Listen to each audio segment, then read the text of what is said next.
Assalamualaikum warahmatullahi wabarakatuh. Perkenalkan, nama saya Erina Fatihah dari Prodi PGSD kelas E angkatan 2022.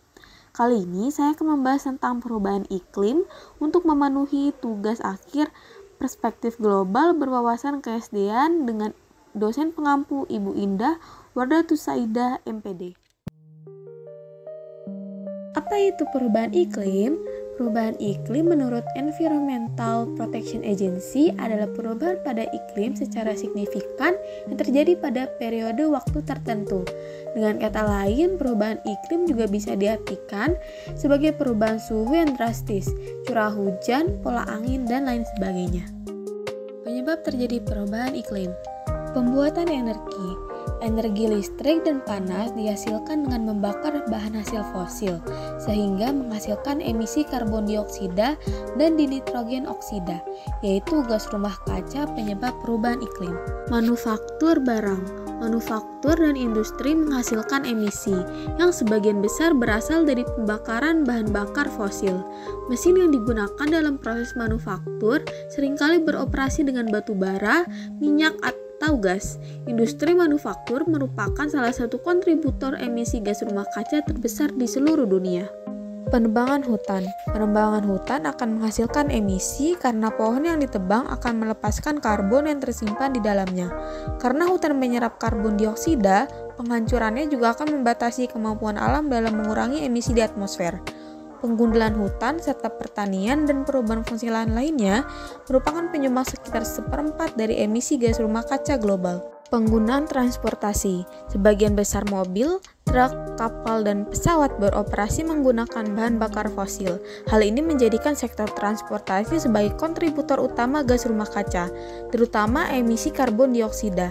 Transportasi menyumbang hampir 1/4 dari emisi karbon dioksida global terkait energi. Pemakaian berlebihan: rumah dan penggunaan energi, cara bepergian, apa yang dimakan, serta jumlah makanan yang dibuang semuanya berkontribusi pada emisi gas rumah kaca.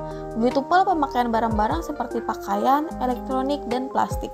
Sejumlah besar emisi gas rumah kaca global terkait dengan pekerjaan rumah tangga. Perubahan iklim mengacu pada perubahan suhu dan pola cuaca dalam jangka panjang. Pergeseran ini mungkin bersifat alami, tetapi sejak periode 1800-an, aktivitas manusia telah menjadi pendorong utama perubahan iklim, terutama dengan pembakaran bahan bakar fosil seperti batu bara, minyak, dan gas yang menghasilkan gas yang merangkap panas. Cuaca yang semakin tidak terprediksi dan pola musim yang terus bergeser lambat laun menyebabkan perubahan pada pola kehidupan manusia di bumi. Di mana perubahan iklim terjadi? Perubahan iklim terjadi di berbagai penjuru dunia, termasuk Indonesia. Indonesia merupakan salah satu negara yang mengalami ancaman terhadap perubahan iklim. Banjir, kekeringan panjang, tanah longsor, kebakaran hutan yang terjadi di Indonesia berkaitan dengan terjadinya perubahan iklim di dunia. Solusi yang dapat dilakukan: 1. Menanam pohon. Kita bisa menanam pohon di halaman rumah atau menaruh tanaman-tanaman kecil di teras.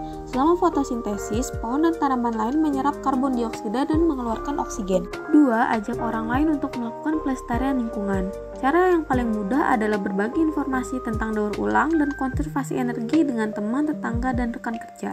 Beri contoh yang baik untuk pelestarian lingkungan dengan kebiasaan-kebiasaan yang kita lakukan. Kita juga bisa turut serta dalam komunitas pencinta lingkungan. 3. Menerapkan reduce, dan recycle. Reduce adalah kegiatan menggunakan produk kemasan, terutama plastik seminimal mungkin. Langkah ini juga akan membantu mengurangi pemborosan. Reduce juga bisa dilakukan dengan membeli produk yang dapat digunakan kembali alih-alih yang sekali pakai. Reuse adalah langkah menggunakan kembali benda-benda bekas seperti kantong plastik atau botol plastik.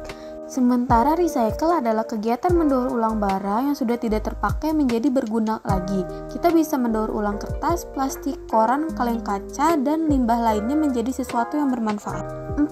Kurangi penggunaan kendaraan bermotor pribadi. Kita bisa mengatasi perubahan iklim dengan mengurangi penggunaan kendaraan bermotor pribadi, yang berarti lebih sedikit emisi.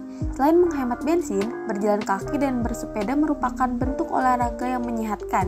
Kita juga bisa memanfaatkan angkutan umum atau menggunakan kendaraan bersama-sama. Jika terpaksa mengemudi, pastikan mobil atau motor berjalan efisien. Sekian dari penjelasan materi yang telah disampaikan, kurang lebihnya mohon maaf. Wassalamualaikum warahmatullahi wabarakatuh. Terima kasih sudah menonton.